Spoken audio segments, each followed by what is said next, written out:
PAC has gone quiet. What may be going on?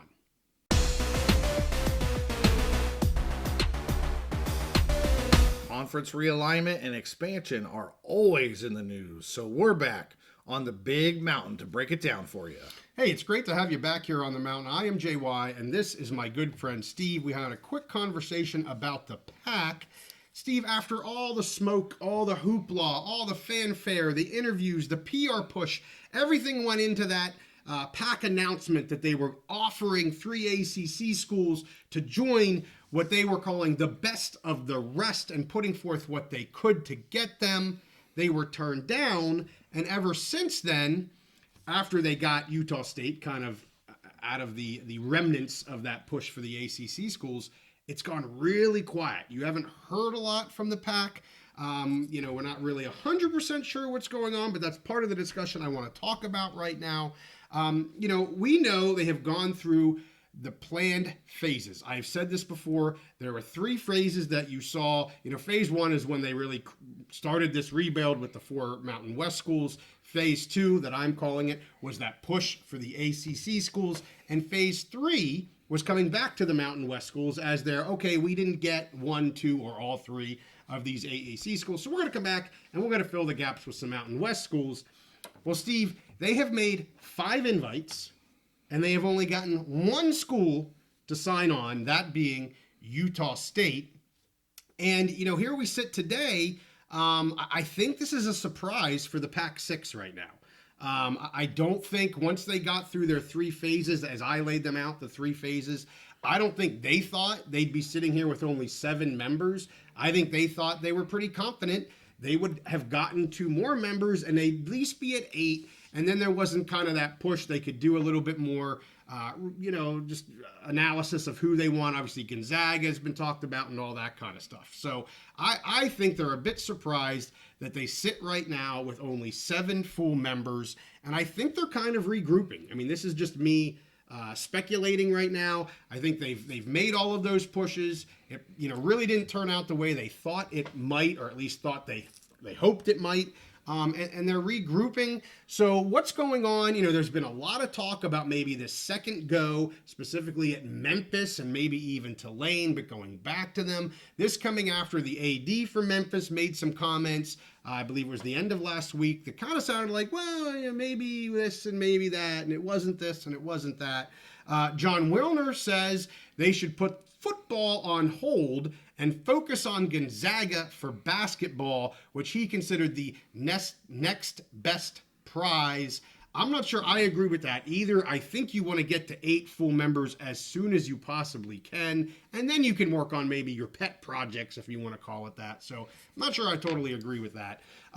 As we know, another school that had some rumors to the PAC, Texas State, has received an offer from the Mountain West. We saw that over the weekend.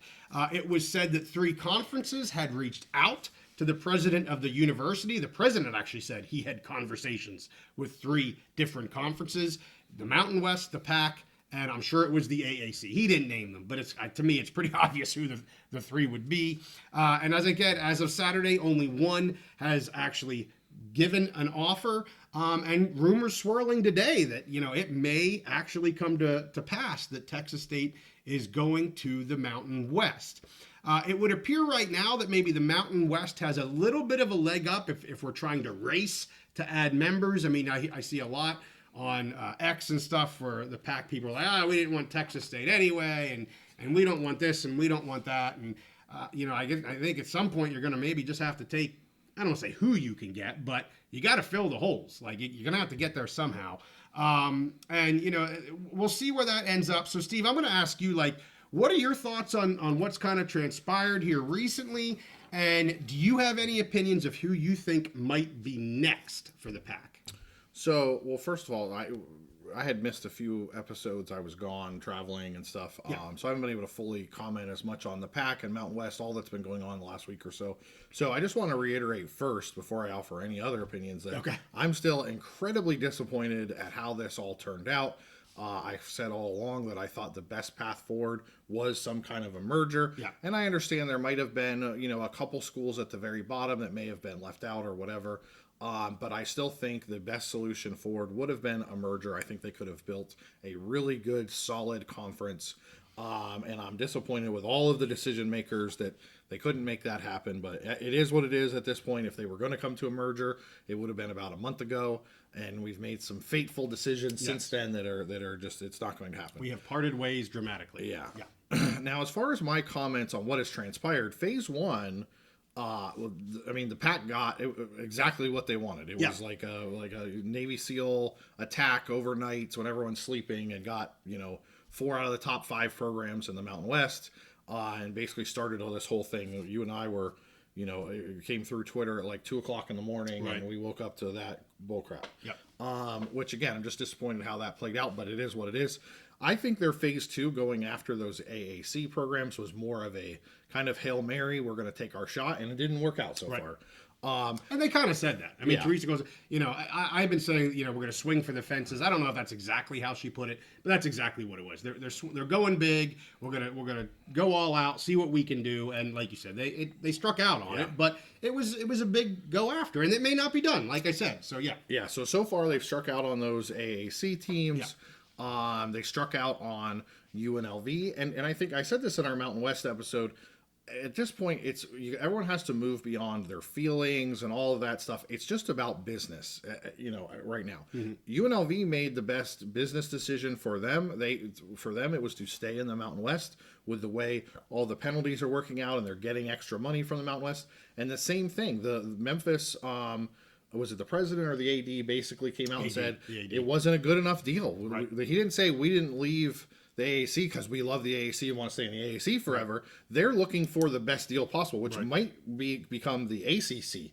Might end up being the best deal for them. It might be the PAC, whatever. All of these programs, they're looking for the best deal for themselves, which reminds me back to our interview with the Boise State athletic director. His name is escaping Jeremiah Dickey. Jeremiah Dickey, who we loved having on, was a great interview. And he said, when we asked him about all this, before all these dominoes fell, he said, at the end of the day, it's about making what's the best decision for our school, the best financial decision. And that's what all these programs, that's what all these schools are doing. So with an eye on that, moving forward, what do I think the PAC is going to do based on their what's the best financial media value decision for them? First of all, a few priorities similar to what Mountain West is looking to do. I think they're going to look to get into Texas. You mentioned, what was it, Texas State as one of those? It looks like they're headed towards the Mountain West. Another thing that it looks like the PAC really wants to do, which I was hesitant about at first because there was all that talk about regionality, but it seems like maybe the feedback from their potential media partners is, we want you to be in that central time zone. We want you to be in that central market. You mentioned about having multiple game times available, which adds to your media value. So we've seen where they we're going after Memphis and Tulane. They want to get in that central time zone market. And then the third priority I think for them is, and this will be more of a long-term thing. It's not going to happen right now, and I don't think it happens ever. But I'm sure they're looking at, can we get our California? Can we get Calford back at some point? What happens in the ACC? We'll see come January, February timeframe. Can we get those back? So I don't think all the teams and programs who have said no so far, I think that was their initial offer. I think they will continue to go after those programs, whether they get them or not, and can come up. I don't know, honestly, if they can come up with a better financial offer than the AAC, or even Mountain West can come up with, due to some of the penalties, exit fees, and all that kind of stuff. But I think they're still going to continue to go after UNLV and Air Force. We've seen, we've had memorandums of understandings, we've had grant of rights, we have lawsuits where teams leave one conference and sue the other, or they're still in the conference and suing the other. So I don't think you can put to bed the thought that they're still going to continue to go after UNLV and Air Force. And if they can make some kind of better deal to UNLV, they may still get them. I think they're still going to go after Tulane and Memphis. Like I mentioned, Memphis didn't say, we never want to go to the PAC. They said the deal they offered wasn't good enough to do it. I think they'll still continue to go after Stanford and Cal. I see that as a long shot unless something major happens with the ACC. Back to Texas. I think they're, from reading different things and the markets they're looking to get into and the programs they feel are at their level. We talked about Texas State, who looks like they're probably going to the Mountain West. Other teams there, are Rice, and North Texas and UTSA. Yep. You know, if they could get 2 out of 3, get 2 teams in Texas, in the state of Texas, which are huge markets, as well as getting in that central time zone, I think would be huge for them. And some other long shots, I do think Sacramento State is in the conversation.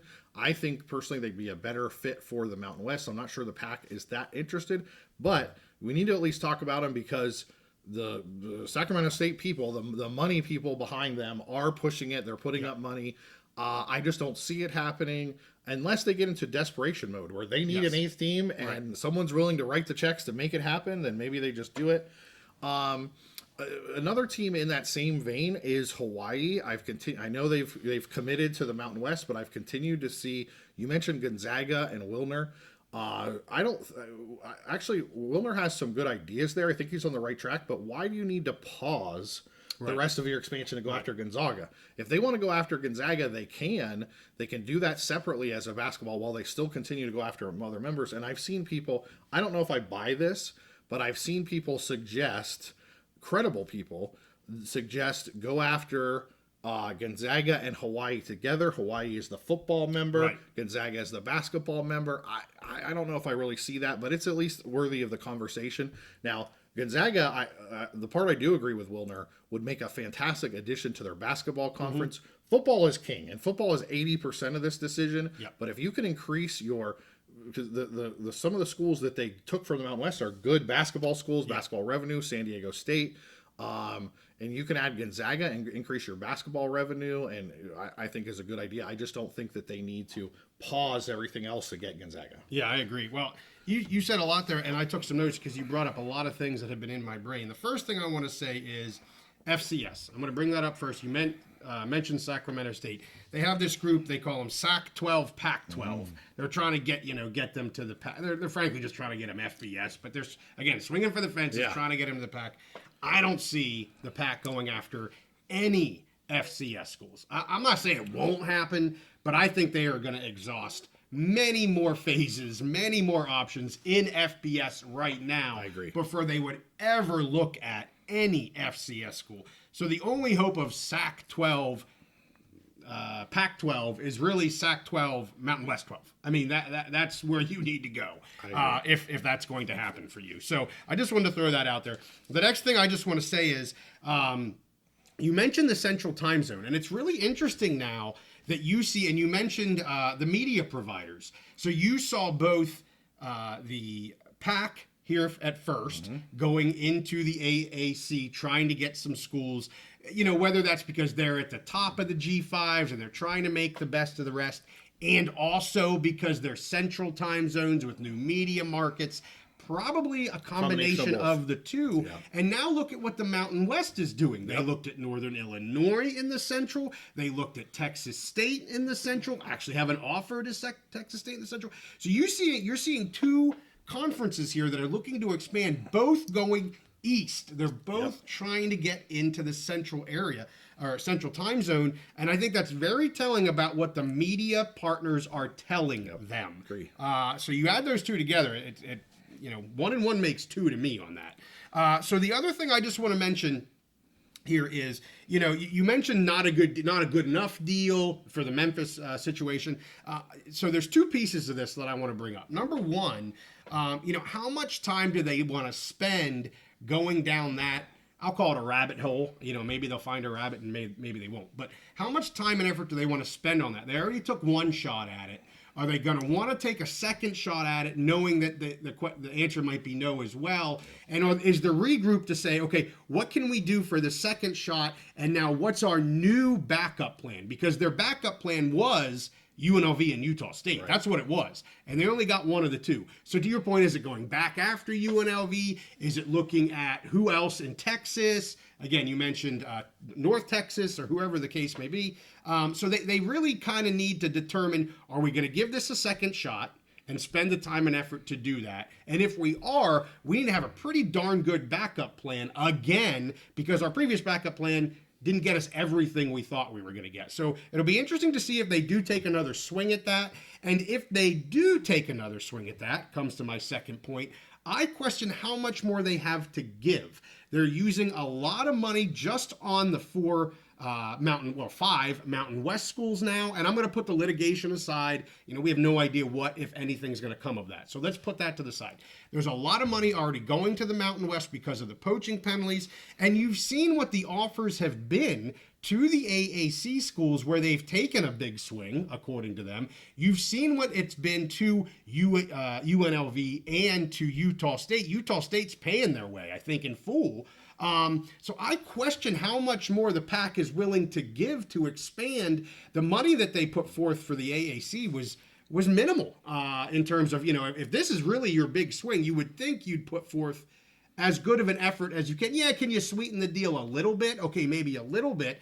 I'm not sure how much sweetener they have left here to go after those schools. I could be wrong, but if you're going to take a big swing, you might as well give them the best effort. That's my opinion. It wasn't one of the, and they put such a short timeline on it. I'm like, they're going hard at this to try and be like, this is the best deal you can get. This is what we're going to do. We're going to give you a short timeline. Boom, boom. Let's make this wham, bam, thank you, man. And we're good to go.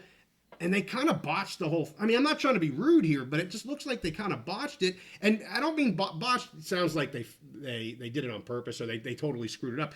I'm saying I think that's all they had to give. It was like, this is all we got. This is the best we can do. Let's force the timeline to try and get this done, and it didn't happen. So I just question. This isn't JY being a freaking PAC, hater.